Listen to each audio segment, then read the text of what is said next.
Hey all, Pate Marine back again with another matter of fact after this new big FAQ just came out. And next up I am doing the Codex T'au Empire. Uh, since I have the Codex, I'm doing the, did Space Marines, now I'm doing the Tau. Since I have the Codex on hand, I can flip to the corresponding pages to the erratas and stuff and kind of compare and see what's going on. Now this is version 1.0, so this is the first errata FAQ that we've had, since this is a pretty new codex that just recently came out. So let's take a look. So we've got page 93. Let's see, war gear options for the Commander and XV-86 Cold Star battlesuit. Page 93. Alright, so let's change the first bullet point. So currently, this model may replace this high output burst cannon and or missile pod with 2 items from the range weapons and or support system list. Let's see. Now it says the model may replace this high output burst cannon and missile pod with 2 items from the range weapons and or support systems list.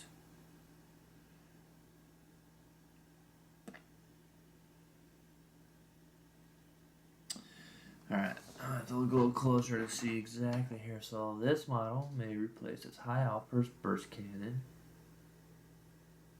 There we go. So here it says and or missile pod. On the new change, it must replace the high outburst burst cannon and missile pod. So you no longer can try to keep one and replace the other. You have to get rid of both if you're going to swap them. Okay. Then page 121. Alright, Arsenal of the Empire here. Let's check it out. Cyclic Ion Blaster Overcharge Profile. Change the ability to text to read. Alright, let's get here. Cyclic Ion Blaster. Currently, let's see, on overcharge, if you roll one or more hit rolls of 1, the bear suffers a mortal wound after all this weapon shots have been resolved. It now says if you roll 1 or more hit rolls of 1, the bearer unit suffers a mortal wound after all the weapon shots have been resolved. Okay, again, I need to look a little bit closer here. If you roll 1 or more hit rolls of 1, the bear suffers a mortal wound. After all, oh wow. Wow. Interesting, but wow at the same time. So currently it says the bear suffers a mortal wound after all the weapon shots have been resolved.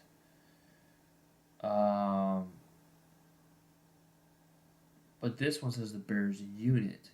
So you could potentially put the wound on another model in the unit.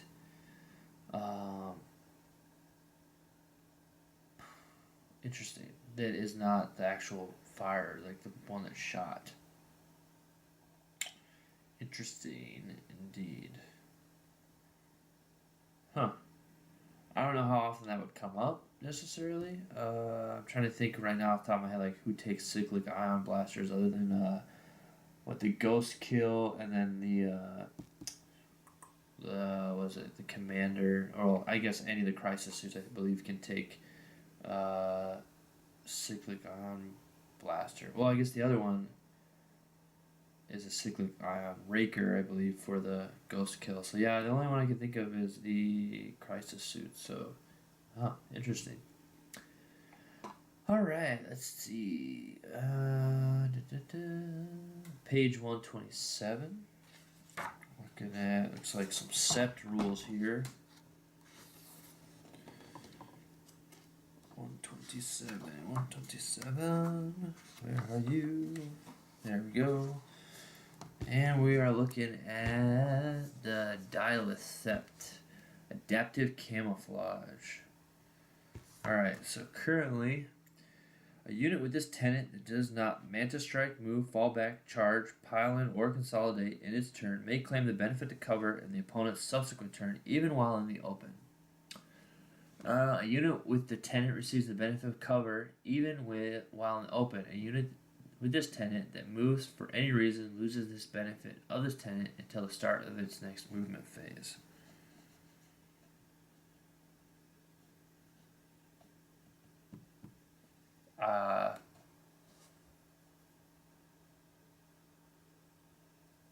Okay. I don't know why they changed it to that. I mean, in one hand, it seems like they laid out every possibility in which you could move, and in this one, it's just saying if you move it anyway. So an even more general blanket term. Um, but I'm not sure if they're. I'm trying to like. I have no idea what it could have been that someone could have been using. Like, oh well, I can do this, and it doesn't count as any of those things. But okay, I don't know. If you know what go around people were using that caused them to just flat out say, if you move in any reason, you lose this benefit. So, all right, and page 130, focused fire. So 130 stratagem focus fire. Currently is uses stratagem after a T'au Sept unit from your army inflicts an unsaved wound on an enemy unit. In the shooting phase, you can add 1 to wound rolls for any other T'au Sept units from your army that target the same enemy unit this phase. You can add 1 to wound rolls. Okay, so essentially, if you make an unsaved wound against a unit in the shooting phase, any subsequent units that target that same unit get to add a 1 to their wound rolls. And it is use a stratagem out of T'au Sept unit from your army has attacked an enemy unit in the shooting phase, and the attack resulted in the enemy unit losing 1 or more wounds. Add 1. Okay, add 1 to wound rolls for attacks made by other T'au Sept units from this army that target the same enemy unit this phase. So, an unsaved wound on an enemy unit in the shooting phase. Army inflicts an unsaved wound. And this says that the shooting phase. Use a unit from your army inflict an unsaved wound on an enemy unit in the shooting phase. And this is changed up a little bit, so an army has attacked an enemy unit in the shooting phase, and the attack resulted in enemy unit losing 1 or more wounds. I don't know, to me it sounds like they've seemed to like it says to me exactly the same thing. Obviously the wording is a little bit different, but the concept is exactly the same. There seems to be something here as to why they had to specify an enemy user losing 1 or more versus I don't know. It to me, I don't really see the difference there. I mean, obviously, I see. Like I said, I see a difference in the words, but the meaning and everything seems exactly the same, and they just added if they lose 1 or more versus this just says, if they have an unsaved wound on an enemy unit. Okay. Alright, well that is it for the errata portion, so we'll dive into the FAQs that people had and see what we got. So, FAQ number 1, question. In Index Xenos 2, the stimulant injector was a piece of war gear that I could purchase for certain T'au Empire units. In Codex T'au Empire, the stimulant injector is no longer a war gear option, but instead there's a stimulant injector stratagem. Can I continue to use the Index Xenos 2 datasheets in order to purchase stimulant injectors for my units? As per the what datasheet rules should I use flowchart? The answer is no, you cannot purchase the stimulant injectors anymore, and the rules for the stimulant injectors are presented in the T'au Empire, i.e., the stratagem, take precedence. So I had heard about this before, because people were trying to be like, well, you know, I feel like people knew the answer to this. They just wanted to bend the rules somewhat because they could say, well, you know, things in the index that don't make it into the codex were supposed to be allowed to use, which is true. However, when it's obvious that something like this war gear option was definitely changed to be a stratagem, um, uh, yeah, in my mind, it's common sense. However, to play devil's advocate against myself, I could see also kind of a logical explanation behind, okay, like, why not though? I would make the argument like, well, because they took it out of the codex, so it didn't port over for some reason. Because if they meant for it to still be a war gear option, it would still be a war gear option and a stratagem if they wanted you to double dip. But anyway. Alright, so with regards the Cadre Fireblade's volley fire ability, what exactly is meant by may fire an extra shot? It means the player can make one more hit roll for each model. Okay. I'm not sure the confusion there. It seems pretty straight, but excuse me. I'm a little bit tired. It is actually 1:23 in the morning right now while I'm making this. Like I said, to my work, family, and everything, to get to making these videos, sometimes I gotta stay up a little bit late because there's a lot of changes going on. Alright, so, question. If you set up a Devilfish transport with a unit of Pathfinders embarked inside, and the Pathfinders are accompanied by a tactical drone, at which point does the Pathfinder unit count as set up for the purposes of drone support ability? I.e., does the drone become a separate unit when the Devilfish is set up? Or does it become a separate unit when the Pathfinder unit disembarks? Answer. The unit of Pathfinders counts as having been set up, embarked within the Devilfish, so the drone becomes a separate unit as soon as the Devilfish is set up. Okay.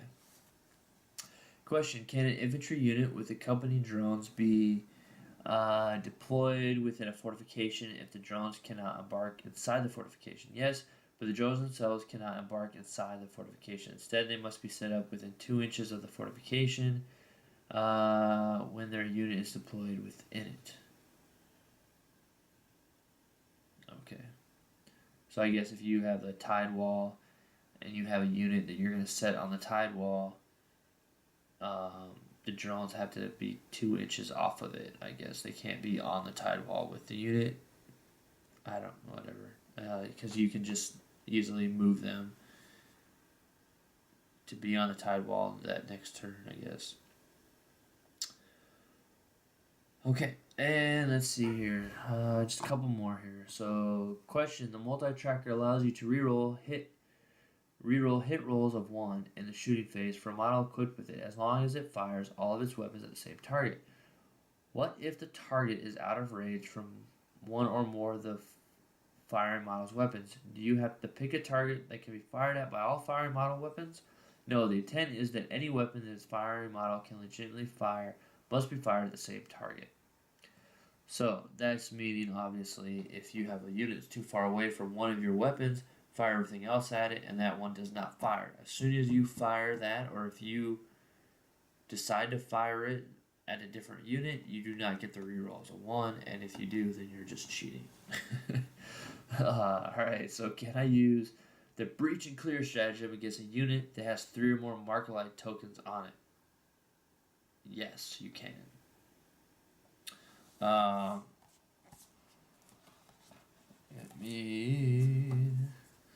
Another breach and clear kind of like removes cover or something.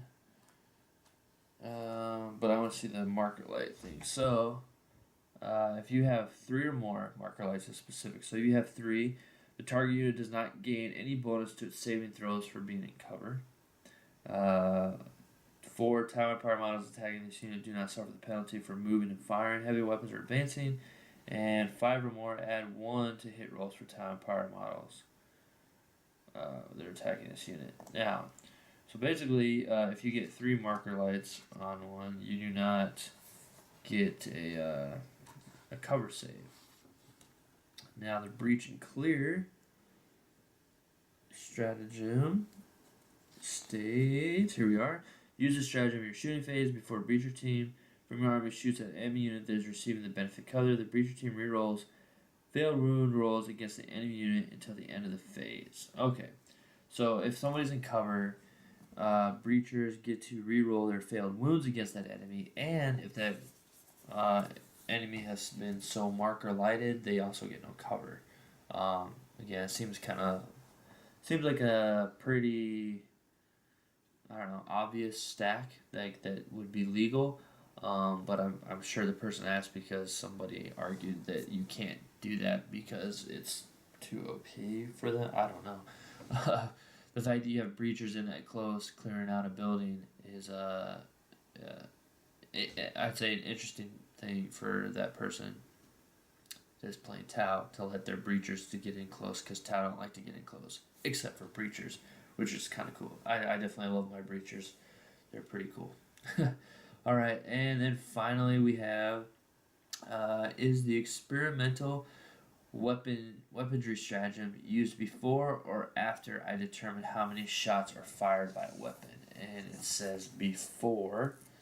Let's take a look at that stratagem.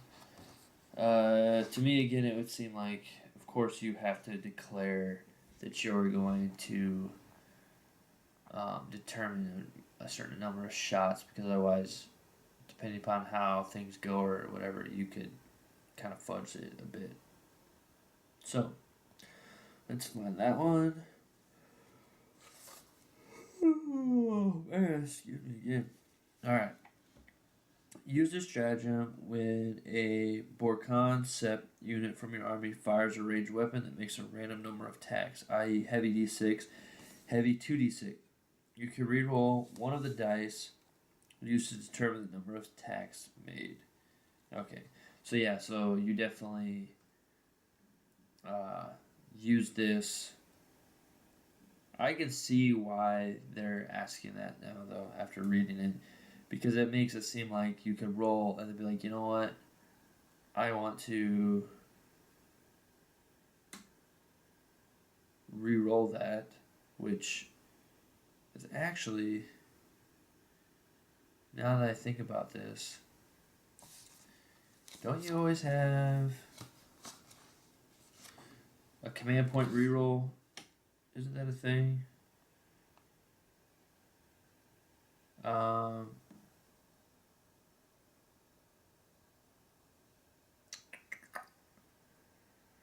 I will have to figure that out, because,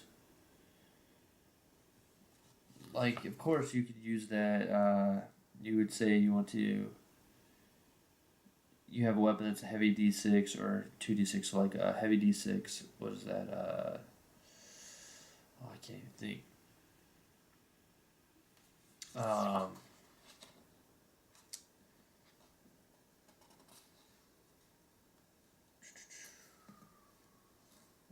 Because that is. That's just interesting to me, because why would you use that stratagem if you can command point reroll something after the fact? It would be more beneficial to use your one command point than waste it beforehand. It's almost like, why does that stratagem even exist? Because you could always... Well, I guess I kind of understand why, is